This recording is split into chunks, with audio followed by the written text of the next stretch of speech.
Thanks for joining us for this episode of Coffee with Closers, where business leaders share insights on how to build businesses from the ground up and best practices for innovating in their industry. Hey Dan, thank you so much for sitting down with me. I certainly appreciate it. It's my pleasure, Sam. Been looking forward to the conversation. Most certainly. And I know maybe not a lot of people have seen or heard of you, but can you give a quick overview of your history a little bit? Sure. I won't bore you too much with ancient details, but I'm a native Chicagoan, so born and raised here. I'm a South Sider by background, so that means I grew up as a Sox fan. Now I live up in the north side in Lincoln Park. My wife and I raised 5 children out in the western suburbs in St. Charles. I was educated at Illinois and then Northwestern. So I'm a Chicago guy, but yet I've worked my entire career with Bay Area technology companies.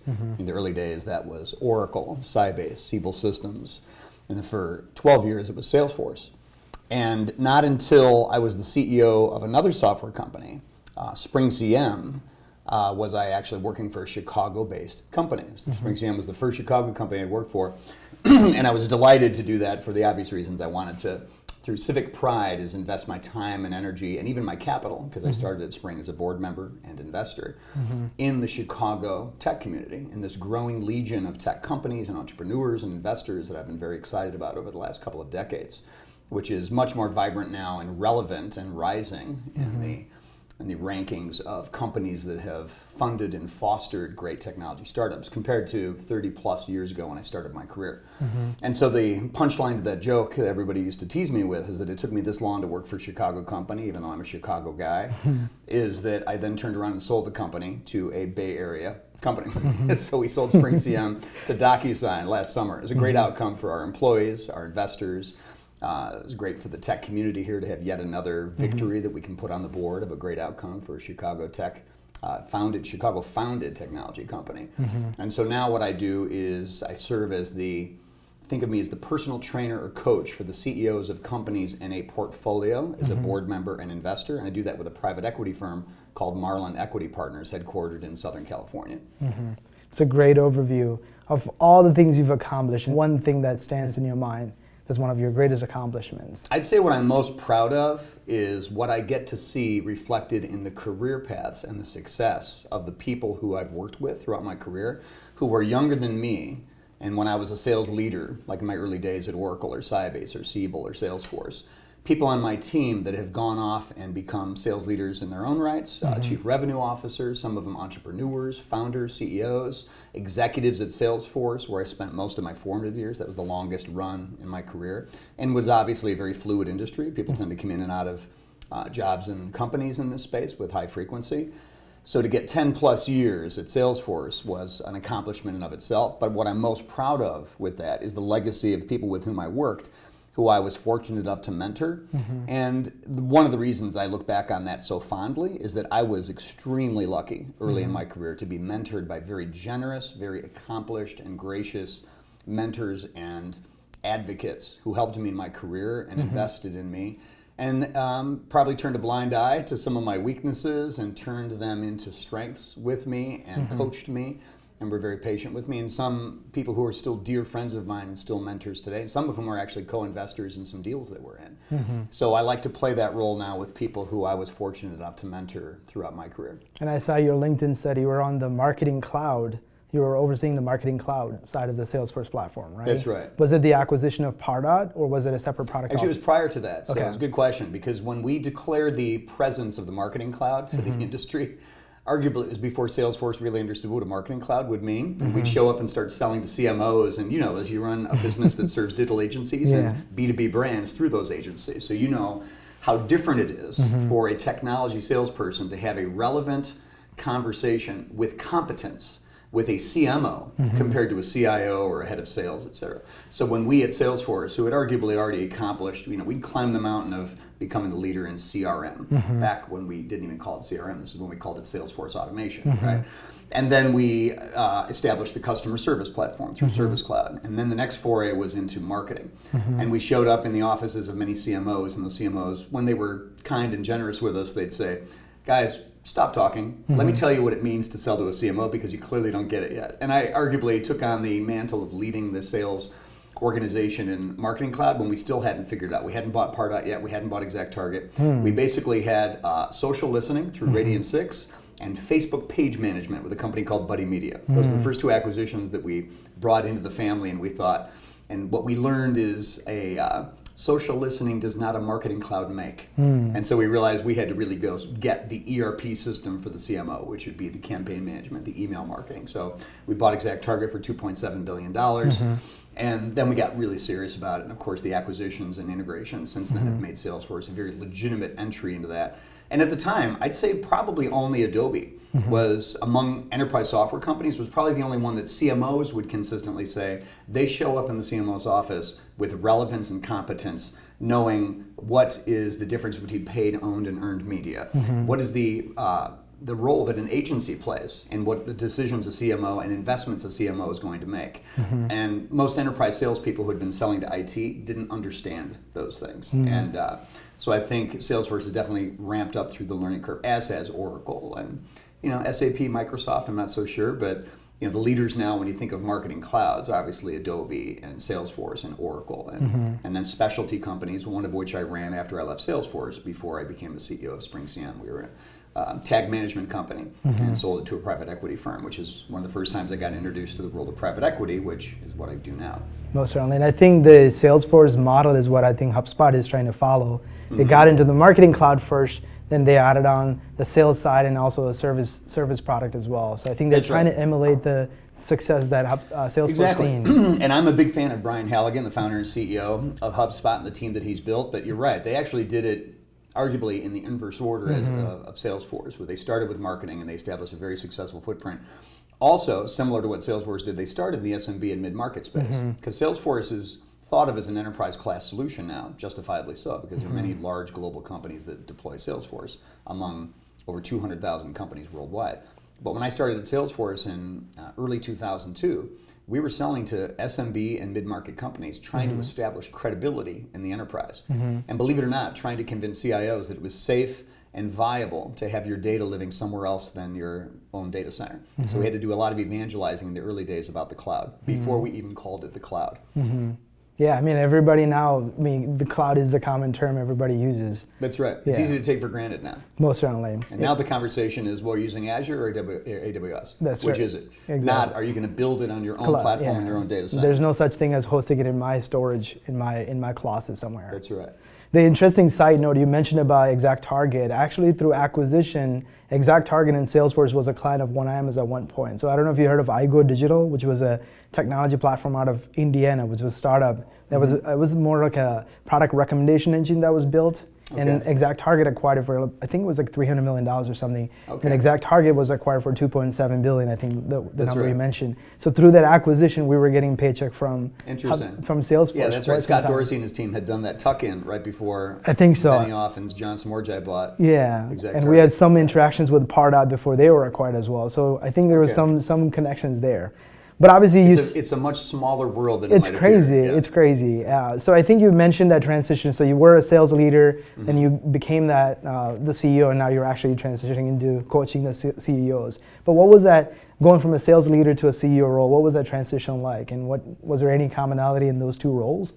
A lot of commonality, but there's also a lot that's different. So the journey through which I went, moving from salesperson to sales leader, which is a big jump in and of itself. We'll talk about that. And then from a sales leader to executive leadership, where you take on more responsibilities beyond just sales. And typically the next adjacent spaces that a sales leader would take on would be marketing and customer service, right? And then moving to a CEO role, that journey taught me so much. And that's why I'm blessed now to have the opportunity to coach other CEOs, who many of whom have come up and grew up in sales. But every CEO I've met has grown up in one of the following areas: sales, product, marketing, finance. There aren't many other choices in organizations, right? You're the building product, you're marketing that product, you're selling the product, you're supporting the product. So the executives now who either as entrepreneurs will build and found a new company and go raise money and take on that entrepreneurial adventure, or the ones who come in later, as did I, after a company's already got escape velocity, and take on the CEO role in expansion stage, which is a very different kind of challenge, by the way. I have tremendous respect for entrepreneurs, and I never saw myself as one, as the person who's going to go from $0 to $10 million, raise money, take all that risk, that's an incredibly brave journey. And a lot of people have done it successfully, but a lot of people have also tried and failed, which are some of the same people that then went on and did it very successfully. So failure is a great teacher, as Yoda taught us in Star Wars, right? So I don't know how many more Star Wars quotes I have for you, but there might be a few more movie references. So my journey, first of all, going from sales rep to sales manager, I've seen that transition so many times that I enjoy now sitting back and watching people go through a very predictable, almost 12-step program that you have to go through. Right. One of them, they say the first thing to do is acknowledge that you have a challenge. Going from seller to sales manager first requires you to have that out-of-body experience where you're floating above yourself in the room, looking down upon yourself, dispensing advice to other salespeople, or conducting a forecast call, or coaching somebody through an opportunity, or doing objection handling, things that a sales coach, manager, leader will do, and realizing, wow, I've got these skills, maybe I should be a sales manager. Fast forward 6 to 12 months when she or he has done that, and almost inevitably you'll find that person is having buyer's remorse and wondering, what the hell did I do? I've now got more headache, I've got more drama I've got to deal with, all these problems that were not of my own creation. What was I thinking? Why can't I just go back to managing my own world, my own territory, probably making more money? The W-2 is usually bigger for a top performer, individual contributor, than it is for a sales manager. But it's a rite of passage to get to the next step in your career growth, to become a member of the executive leadership team, whether you aspire to be a CEO or just a C-level leader in any size organization. Making that transition is important. I think what helps sustain people who do it successfully and come out the other end with a good outcome, if not a great outcome, is they look back and say, okay, the struggle was worth it. And I draw a strong parallel to parenthood. You and I were talking before the cameras were rolling here about our children, about raising kids, and you probably find the same thing. The number of lessons that you learn in business that are applicable to your life as a father, and probably more common, is the fatherhood lessons that you learn. And I've learned from both my children, we have 5 kids, so I've had a lot of opportunity to learn. And I learned from my wife, from other parents in our community, that are readily applicable to coaching young professionals. And so I've been the beneficiary of all those lessons through, like I said, very generous and kind mentors in my career. So as I made that transition from sales rep to sales manager, I went through all those transitional challenges. And then when I evolved in my career, being a chief revenue officer and then being in charge of other customer-facing functions like support, service, marketing, et cetera, as a president of a digital marketing software company, I then decided I was done with operating roles. And I did not aspire to be a CEO. I didn't start off in my career in my 20s or even at any point in my 30s or 40s and say, my manifest destiny is I got to be a CEO. I didn't have that urgency. I didn't feel like it was an inevitable stage in my career. I was having fun and making money and experiencing self-actualization through the learning, through great people that I worked with, really smart, accomplished people. And that to me was the reward. I almost became the accidental CEO by virtue of saying to my family, and I remember this conversation with my wife about 5 years ago, I said, okay, I'm done with operating roles. I had just turned 50. And said, I'm now going to do investing and be a member of boards of directors and help guide companies, and we'll be hopefully smart about where we invest our capital as a family, and that will be my career for the rest of my career. And I thought that would be a great way to spend the remaining years of my role in this industry segment. So I joined the boards of 3 companies, most of them, actually all 3 of them, right around the Salesforce ecosystem. And all of them were either Chicago or Bay Area companies. Well, the one in Chicago, SpringCM, I've known for years because SpringCM was one of my favorite partners when I was leading the sales team at Salesforce. For contract management. Yeah. Exactly, that's right, Sam. And in particular when we needed to beat Microsoft, because about the only time we felt competitively vulnerable against and really anybody else that had a CRM system to sell wasn't Microsoft Dynamics so much. It was when Microsoft brought in SharePoint as a document management solution, whether it's for contracts or other documents and workflow.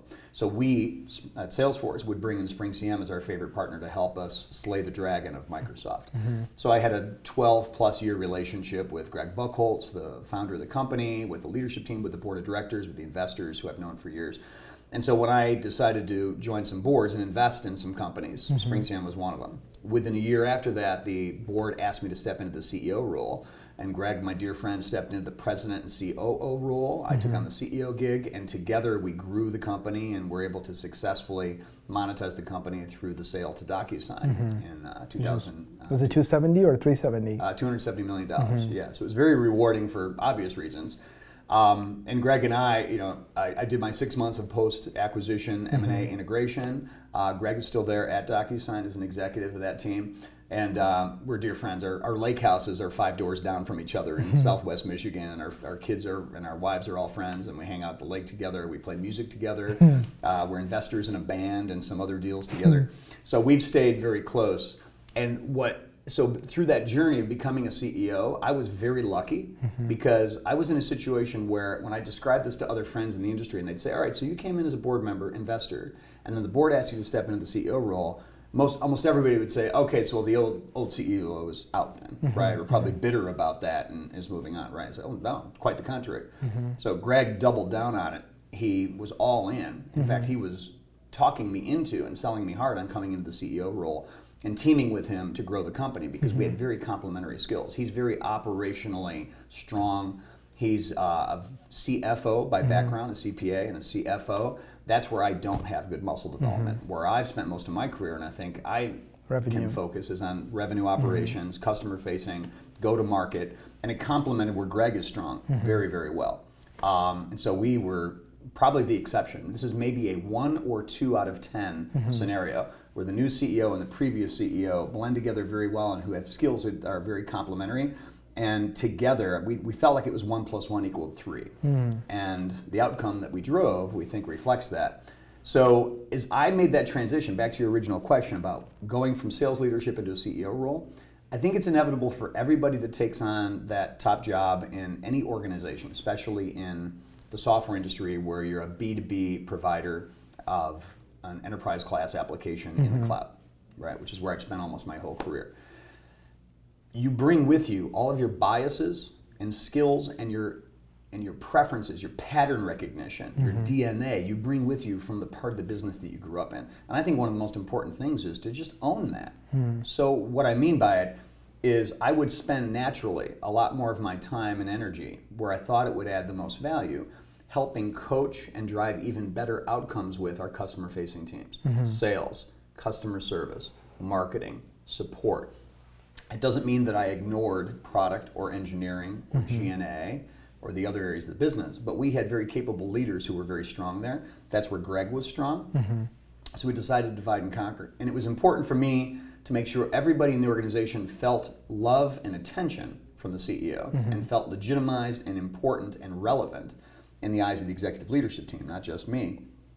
But I was unapologetic with everybody, and I would even joke about it in a very self-deprecating way with the company at monthly company meetings and informal discussions. Say, well, you guys know I'm going to be going over with the sales team because that's my muscle memory. That's where I'm going to engage. That's where I think I can really move the dial. And I said, and if you lament that at all, I'll come and spend 3 hours with you in a product design meeting at an engineering offsite, and then you'll tell me that's the last time you have to do this. Thanks for trying, but you can go back to sales now and spend time with them. And I felt I had that latitude because we had a very strong head of engineering, chief technology officer. We had, like with Greg, a very strong COO president. So that gave me the freedom of movement to go spend time where I thought I could add the most value, where the company needed me the most to spend the majority of my time. But having said that, that also I would advise for anybody that grows up in sales and becomes a CEO, you can't use that as a crutch to be negligent with other parts of the business. So it's a real necessary balancing act. The key is if you've got a strong team and you've got good leaders around you, it gives you a huge margin of error on how to execute in a way that drives a great outcome. Yeah, I'm surprised that Salesforce didn't go after either Spring CM or DocuSign. I mean, that's what Mark always does. If they use a product, they want to buy it. Well, we could talk for hours about Salesforce's M&A strategy and their investment thesis around the companies that they'll invest in, which included DocuSign, by the way, in the early days, and the companies that they will eventually buy. I think what's safe to say about Salesforce, and this is not real breakthrough thinking because it's been painfully evident through watching them grow through dozens, probably over 100 now acquisitions over the years, is Salesforce will look at a category with interest where it has a financial impact on their core business, selling Sales Cloud, Service Cloud, Marketing Cloud, application integration with MuleSoft, AI with Einstein, and the sub-markets. Now a lot in the analytics side. They bought us so many of them. Exactly, huge investment there. Over $1 billion in acquisitions across 12 to 14 companies that are now integrated in what we call Einstein. But I think Salesforce, it's safe to say, will look at a category where there's that could be accretive to their core businesses in the white space that sits between those businesses. And they'll look at a winner take all or even winner take most in those categories. And they'll decide when the time is right for them to enter that category directly. Leading up to that, you'll find Salesforce investing tens, if not hundreds of millions of dollars through the ventures group in those companies, trying to accelerate the pace of finding out who's going to be the winner. I think HubSpot was one of those. They invested in HubSpot in the early days, yeah. What are some of your predictions in terms of where technology enabling the sales role? Or do you foresee technology overtaking that entire sales process, especially in the enterprise sales space? My view of technology in sales is probably predictable because of where I've spent my career. So having been a disciple of the very early days of Salesforce, from before we even coined the phrase CRM, I am an advocate of the use of automation in the sales process. And I'll say that recognizing that I think it's in most sellers' DNA, and I'll just speak for myself. It was definitely my view when I was younger, earlier in my career, and even now, that most salespeople do not gravitate naturally towards automation. In fact, I think you could say that the DNA of most salespeople, especially the most successful ones I've been around, drives them away from automation. Great salespeople tend to argue that sales is more art than science. And I at one point would have made that argument, is that, oh, well, what we do is magical. It's, the magic happens, and you can't legislate it with business rules, you can't automate it with workflow, because I am the one who brings the magic, right? Isn't it I who am special? And the relationship that I create with the customer, I'm being facetious, of course, but it's not unlike great salespeople or really highly accomplished, high-earning salespeople to have that art versus science view. Yet, clearly, there is a business process that drives, and this is, I think, a key distinction, that represents a luckily positive evolution of the way that a lot of organizations sell and the way the best sellers sell. And that is that the sales process is less important than the buying process. And I think the most successful and effective salespeople are the ones who recognize that the customer has a process. And we as the sellers usually don't change their process, the buyer's process. Our job is to understand their process, understand not just how they're going to go about their journey of selecting, acquiring, deploying, and deriving value from a new application solution. Our job is to understand the people, the buyers themselves, the individuals, these human beings who have hopes, fears, aspirations for themselves, their careers, for their organizations. And the best sellers, in my experience, and this probably sounds really simple, are the ones who ask the best questions and know how to close their mouths and shut up. Like a not so joking sales process that we would often talk about at Salesforce that I brought with me to other companies. You can guess what this stands for. It's STFU, right? Because too many salespeople talk too much. And great salespeople know how to stop talking, and shut up long enough to actually hear the customer articulate what are their plans, what are their aspirations, what are their objectives, and why. And great salespeople are also like, so you've raised children, looks from the picture you showed me like they're still young, right? Remember when your kids were really young and every time you'd explain something and you thought, all right, that does it, they now understand. What would they usually respond with? Why? Why? Right? Yeah. And it's why and why. So great salespeople are like young children in that we're infinitely curious and are always thirsty, and not just because it's going to arm us with better information to be more effective selling. The best salespeople are actually sincerely and genuinely curious, and they really actually give a shit about what the customer is sharing with them, and they really want to learn. So I think when you meet somebody who's genuinely curious and asks great questions and will shut up long enough to let you give them an answer, and then expand on that, and they'll probe on it in really insightful ways. That forms a bond in a relationship that's manifested in trust. And that trust will then, if I'm the buyer, generally cause me to then want to share more with you and give you more insight. And in doing so, I'm giving you an unfair competitive advantage against your competition. That to me is part of what makes the sales process magical. how to automate that? Yeah, there are a lot of ways you can automate that. Can AI, back to your original question, which I veered off a bit there, AI and the way that we are finding the manifestation of artificial intelligence in sales process workflow, in CRM solutions, in the BDR, SDR enabling targeting solutions that allow us to look for a better match for an ideal customer profile, so that instead of doing cold calling, we're doing warm calling. And if I have a call down list of 100 names, finding out, well, there was 17 names on here that actually are better fit for us, and I'm gonna have more success by calling them first. How do I find those 17 out of that 100? Well, AI can help us do that.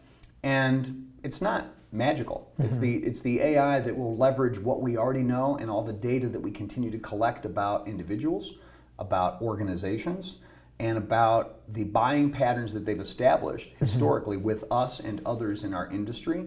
That is data that, if we're smart about how to accumulate that and analyze that in a way that is then directive in the actions that we take, you can, and here's the key, you can avoid wasting time. So the best salespeople are the ones who spend their time on the right things, and they know how to qualify to avoid wasting their time on the wrong kinds of opportunities. Yeah, I think SiriusDecision did a study about that. I think they said about 67% of a sales rep's time is wasted on non-revenue producing activities, like entering sales data inside a CRM, or doing like writing the same exact email 50 times, those kind of stuff. But going back to your point around just talking, asking the right questions and really getting to know the person and caring about the prospect. So I also play a little bit of a sales role in my organization. I think I'm very logical, and I try to prove the ROI and talk about the return on investment and all those things. But I still haven't figured out just the secret behind like emotionally connecting with that buyer, because I think you also need to figure out, like you said, they have their own ambitions, personal goals, as well as they have the corporate goals, right? And most of the time, you can figure out the corporate goals, like, we want to double our revenue, want to increase our market share, and all those things they will be upfront about, but they will never share about their personal agenda in terms of what's driving them to take a decision around whether to choose a partner or try to do it internally or not even do anything at all, right? So how do you get to the details of those things, and do you even need to get to the personal motive behind a buyer? Because at the end of the day, you're still selling to a human being, even if it's a B2B sale. I think you do. I think if you're really going to understand at the requisite meaningful level of depth why an individual, and therefore an organization, is going to make a particular decision and then spend the money and go through the motions in accordance with that, it requires you to get to know what are the motivations of those people.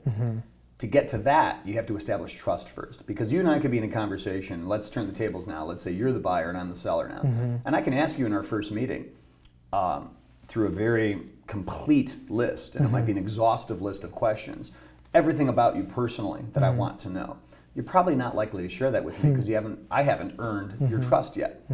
So there's this slow, necessary, and I think very rewarding choreography that we go through in a relationship, where we're gonna get to know each other better. We'll find some things that we have in common, even if we're completely from different cultures, different backgrounds, different generations.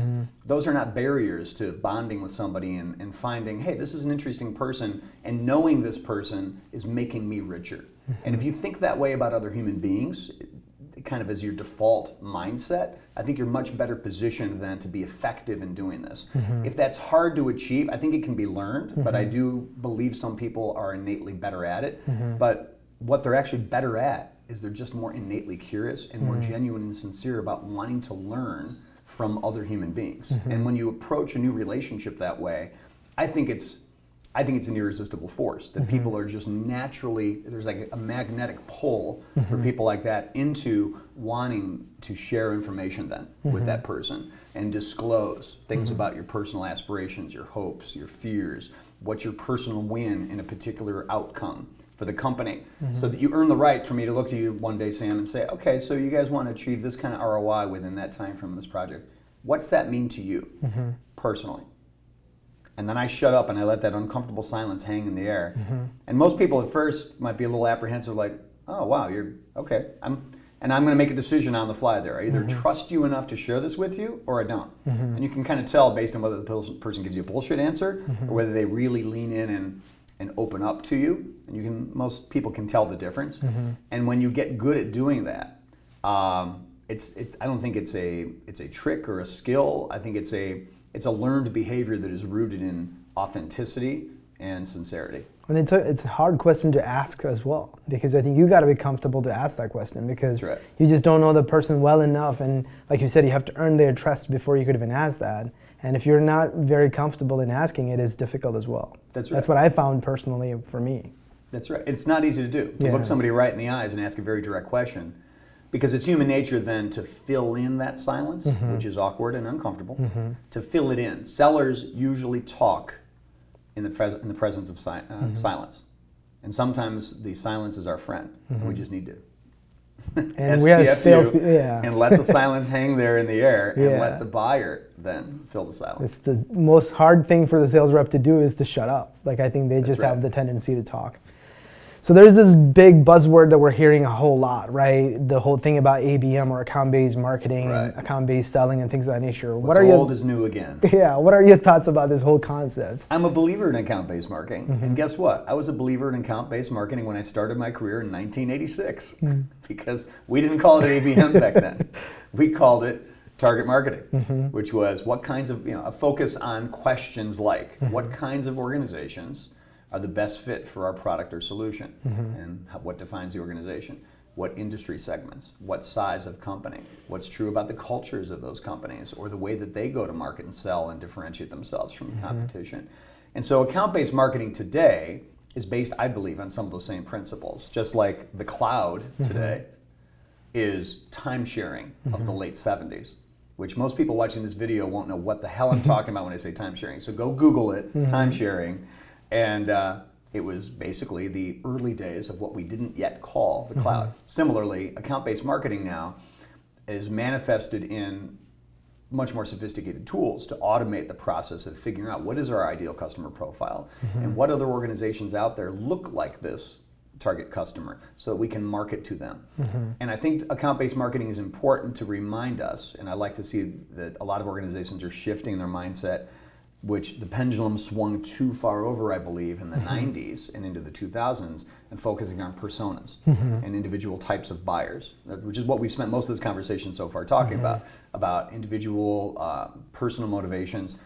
I think it's important, if you're going to be a successful selling organization, if you're going to be a successful company, you have to understand both sides of that. You have to, having a focus on account-based marketing is really important, especially if you're a B2B and mid-market or enterprise seller, but not at the expense of realizing, well, wait a minute, individuals, people, human beings make decisions in those organizations. So I think it's important to have a balance of focus on how to target effectively the right kinds of organizations so that you waste less time in your selling pursuits, while at the same time understanding how to engage with and earn the trust of the individuals in that company. And I don't mean just C-level executives, that's obvious, but the people who are really driving implementation success. Because most sellers tend to categorically or casually, if not intentionally, dismiss lower level non-decision makers who are just recommenders or influencers.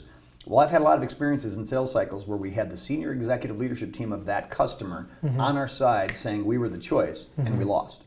Because everybody else who had their fingerprints on that decision, among individual contributors and lower level non-executive influencers, wanted our competition. And you've got to win the rank and file, you've got to win individual contributors, you've got to win first level management, you got to win executive leaders if you're going to have a long-term, sustained, successful, mutually successful relationship with a customer. ABM isn't anything new. It's always been around. I think it's just a new way of spinning this whole concept. Right, and the tools are innovative, and what is new is the tools with which we can actually target better. Punchline, waste less time, and focus your energies, very scarce resources, campaigns, people, money, time, the most valuable resource. Spend those scarce resources on the right kinds of opportunities that are closer to, if not right in the bullseye of our ideal customer profile. So obviously you've been in the sales space and you were also providing advice and recommendation to CEOs. What are some of the foolish and poor advice that you hear about sales and marketing that you commonly hear, like that's a stupid recommendation? I think there's less poor or misguided advice than there is bad interpretation and implementation of what might on the surface look like good advice. So I'll give you an example. When I started my career in the mid to late 80s in professional sales, I went right into the software business, so I was very lucky. And Very grateful for the opportunities that I've had in my career after undergrad at U of I in computer science, and then went to Kellogg at Northwestern. And I didn't really know anything about sales because most universities, sadly including my alma mater, Illinois and Northwestern, spend very little, if any, time teaching young, aspiring professionals, i.e. students, what sales means. Like there's some schools that do a very good job of it, like DePaul University here in town, and probably 2 or 3 dozen schools throughout the country. And there's a large growing legion of schools who are embracing professional sales. In the absence, during my generation, of curricula that would focus on and orient people around what professional sales is all about, I just really luckily started my career in sales, not understanding that this could be a great catalyst for the rest of my career. I might spend my entire career journey in sales and executive leadership. I had really no vision for that. Early on, some of the advice that I got, and it was kind of the de rigueur of the day, it was teaching salespeople that to win and to be successfully, sustainably successful, you have to know the most about the product. You have to be the most articulate about the product's functions and features and how to demonstrate the product. And here's what it led to. It created an entire generation of sellers who walk in the door with their mouths moving, and their mouths are still moving as they're walking out the door, and they don't shut the hell up long enough during the meeting to actually, here's an idea, actually ask the customer a question, like, what do you need? Yeah. And then just shut up and listen. So I was educated, if you will, in my career, and this is not a knock on Oracle, because I started my career at Oracle, in a way that it wasn't uncommon to find an Oracle sales executive or senior leader of the company at a seminar in the 80s, standing up with a refrain that was, Oracle, Oracle's the best, Oracle's the greatest, we're Oracle, we're great, but enough about me, what do you think of me? And the audience would often think, is it really about you, or shouldn't it be about me? And so I think as our industry has evolved, and I'd like to think we grew up from this kind of petulant teenager into a mature adult, I'd like to think, the software business, maybe I'm giving us too much credit, but I think the software business and most professional B2B sellers have evolved in a way that we kind of get the notion now, and it's reflected in, I think, sales processes and the vibe that you feel when you're at an educational event or a big event like Dreamforce, given my bias with Salesforce, that the customer is the star of the show. The vendor is not. The vendor is the facilitator. The vendor should pay for the bar. The vendor should pay for the venue and the food, and stage a meaningful event where the presenter and the star and the storyline is about the customer and the customer's story, the customer's journey, their application endeavor, the business benefits they derive, the personal win that the sponsor of that project earned. So if you want to see that in its full glory, look at Dreamforce, which is one of the many brilliant dimensions that Mark Benioff brought to that company and to our industry, besides the cloud as we know it, is a simple notion that the customer is the star, not the vendor, not the seller. The customer story is what people are there to hear about. So I think it's a good example of advice that on the surface sounds very cogent. Learn the product, be articulate about the product, learn how to demonstrate the product, know the product's features. A generation of sellers took that too far, including me, into thinking that, well, okay, to win, then I have to just keep talking about the product. Well, customers I found, buyers, don't really want to hear about the product. They want to tell you about their problems, about their pains, about their business challenges, about their issues, about their opportunities. And then they want to hear you say, oh, okay, I get it. Here's what you told me. And then I want to check that and say, okay, good, you were listening. Now, how can you help me? That's your opportunity then to equate your solution to my problem. And when you do that, you win, and you win, and you win. And still, the minority of salespeople in our industry are really effective at it, but I'd like to think that as an entire industry, we're getting better collectively at it. And that's what I enjoy, is helping coach and inspire young professionals, and not just salespeople, into that, to me, very simple dimension of how human beings make decisions and how organizations, therefore, spend money. Makes sense. And I think with these distributed roles, like the sales development rep versus an account executive, right, where you're probably doing a little bit of uncovering of need and then passing it on to an account executive, do you see that having that different role helps or Yes. actually, Tremendously. you think so? And if I could go back in time, if there was something that didn't exist then that I wish did, because it exists now, it would be that SDR or BDR role as an entry level proving ground and training ground for a young aspiring sales professional to learn about discovery. How do you conduct meaningful discovery in a conversation that has to first establish trust so that the person on the other end of the phone will trust you enough to actually share these things with you. It's harder to do over the phone than it is face to face. I, on the other hand, when I was 23 years old, was thrown into the deep end of the pool at Oracle, given a business card that says, great, you're an account executive, go kill it. Here's your quota, make it happen. There was no BDR, SDR role for me to start in. There was no SDR team for me to lean on to do pipeline development and lead generation for me. There were marketing campaigns, and it was most of our pipeline was self-generated. So, I mean, this starts to sound like the parent telling the story. I used to walk a mile uphill to and from school, you know. So it wasn't that bad, but it was in the early days, I think, of the evolution of our industry where we've come a long way now on how to cultivate and train and nurture career development for young aspiring professionals, whether you want to be an engineer or product manager, or whether you want to be in marketing or G&A, or you want to be in sales, or you want to be in support or professional services.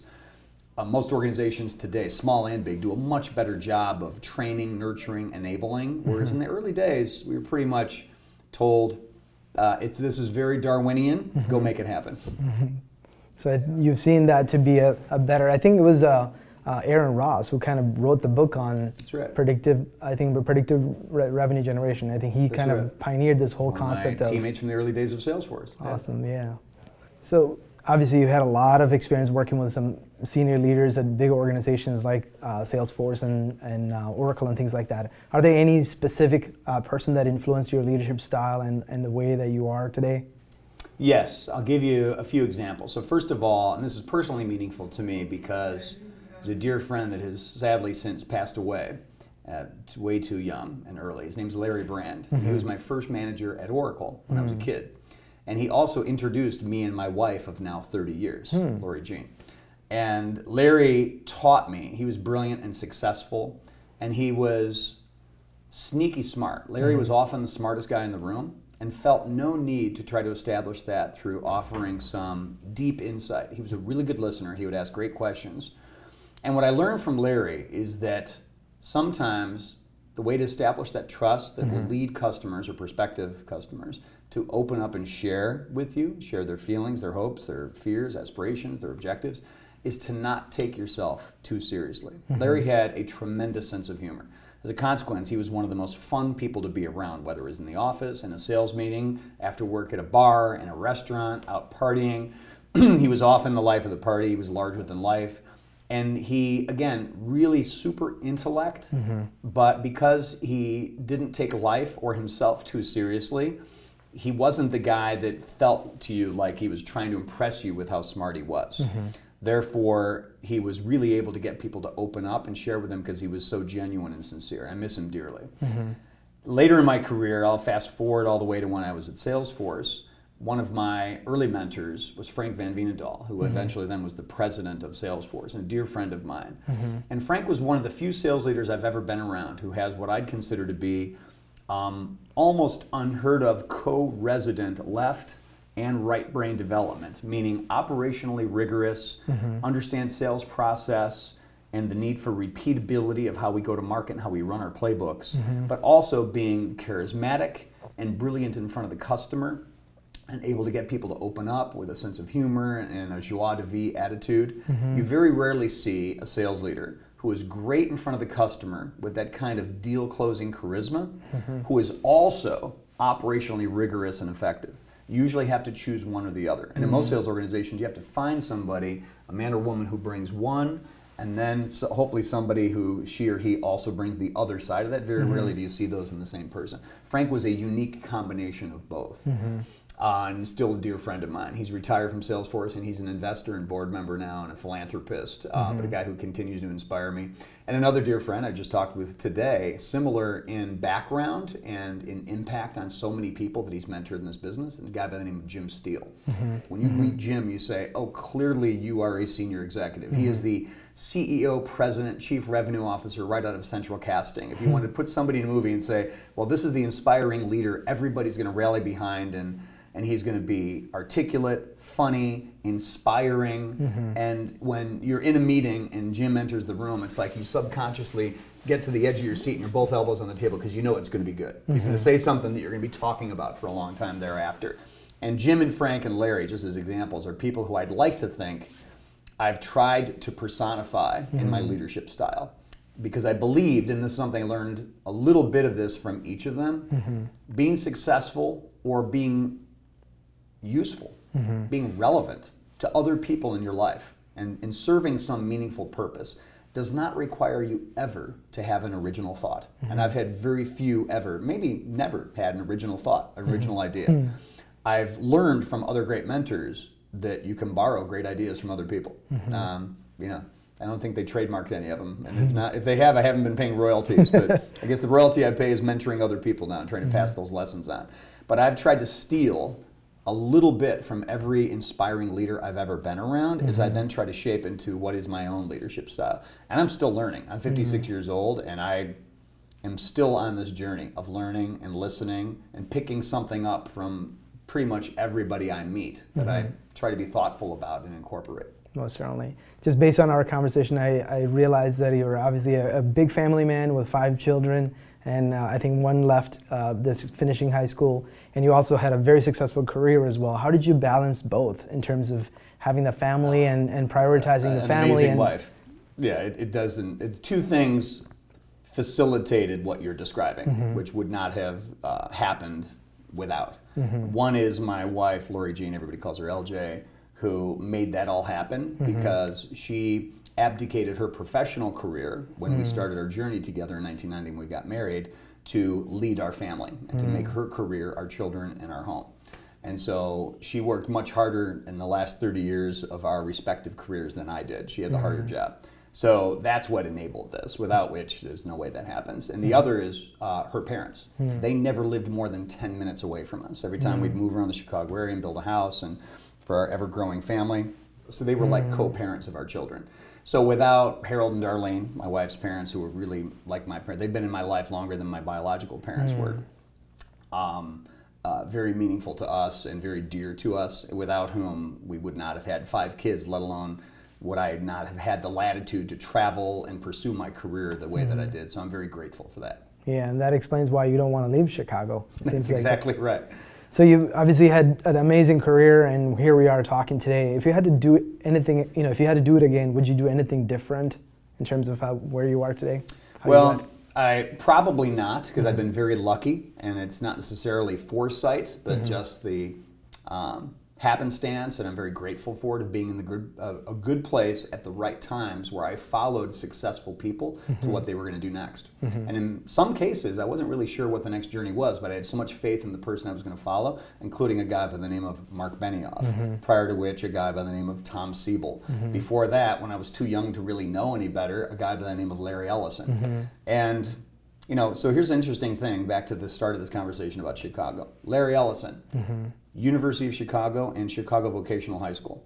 Chicago guy. Where did he found his company? San Francisco. San Francisco. Why? Because there was really no evolving tech ecosystem here. Fast forward a decade. Tom Siebel, northern suburbs of Chicago, raised, went to the University of Illinois, to whom he's given probably $250 million in very generous grants. And now the Siebel Design Center, the Siebel Center for Computing, that Tom has donated.